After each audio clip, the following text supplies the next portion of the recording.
What is the go with your sharks class? And I just thought I'll make a video that I kind of explain what's actually going on in my head. So I've noticed in, say, teenagers and some smaller adults, or even like, say, a few parents that have got kids that like to train, so say teenagers, a lot of the time the kids classes, they tend to feel like they're too big, and in the adults classes they tend to feel like they're too small. Smaller people, teenagers especially, dads and mums need to get on the mat sometimes. They need to be showing their kids that they're exercising, or smaller teenagers and that need to be they need to be training. It comes in through a little bit of rough and tumble and a bit of fighting. If you don't do that in a constructive manner, it's very destructive. Jiu-jitsu is and MMA for that matter as well, is a very wholesome environment and a good place for that kind of, that bravo, like, oh, I reckon I could take you kind of thing. Let's have a look. Let's see who can get who to tap.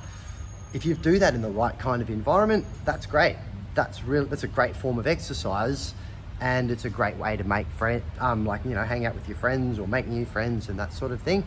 Done destructively over drinks on Friday night or something like that, it's a terrible way to be doing. You definitely don't want to be wrestling, and strikes are probably going to be involved. You definitely don't want. My previous sharks classes were basically just like an advanced monkeys. I had like a lot of younger kids and quite a lot of my older sharks actually felt like, oh, I'm too big in this class. I'm being mean to the little kids, even though they weren't.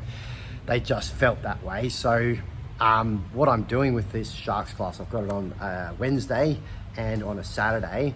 I want that to be the same as like my intro jiu-jitsu program, still games, still the same sort of fun structure, that sort of stuff, but it's definitely aimed at teenagers, smaller adults, and say some of the younger kids that are wanting to train with their parents. It's like a nice little sort of a bridging class if you're not sure what group you fit into because you're a bit too big for the kids and a bit too small for the adults, or if you're not quite sure, maybe just hit me up. But that's what I'm looking for there.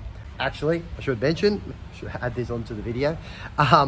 If you're not from Maroochydore, or you're not from like my gym here, and you're like, well, my gym or the gym I'm thinking about joining up with doesn't have like a sharks class or a dedicated class to that. Go and speak to the coach or the owners or the team down there and have a bit of a chat to them and just say, hey, I'm a little bit concerned about this or about that. Maybe a lot of people think about, like, say, their cardio. They're like, oh, do I need to get like a lot fitter before I start? Or, should I have more muscle? Do I need to be more flexible before I start?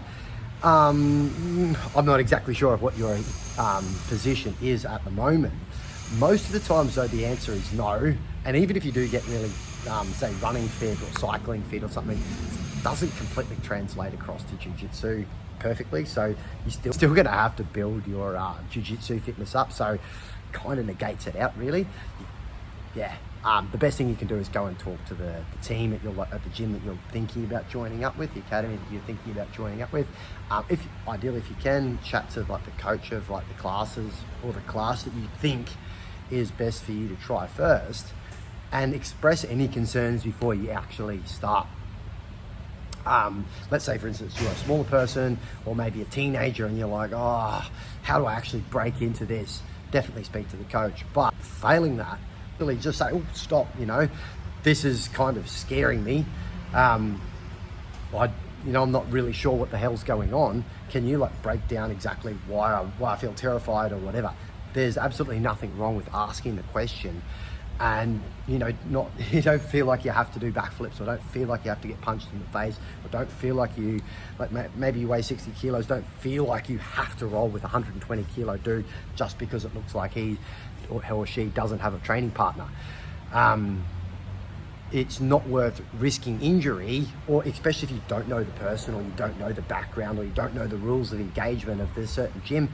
Definitely ask the question, but don't let it be a deterrent. So definitely ask the question, speak to the coach if you can, but don't say, oh, I'm not going to do it because I need to get fitter, I need to get bigger, or I need to be older before I can do it. Jump on in and manage the classes as you go. Hope that helps a little bit. And if you have any questions, definitely message